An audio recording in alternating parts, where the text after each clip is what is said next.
opening up space for interaction between Kenyan creatives to the international world, which means you can create your content, or you can be able to offer translation or transcription of content of an organization that is based either in the US or any other country without necessarily you having to be in that particular country.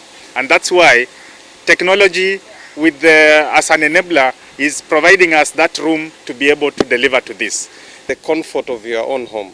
So there is no reason why young people will say that probably coming all the way to Swahili Pot is very far. For those who will be able to reach here, will be able to deliver that. But at the same time, using the Daystar learning platform, we should be able to give young people from all over coast and even all over Kenya the same experience.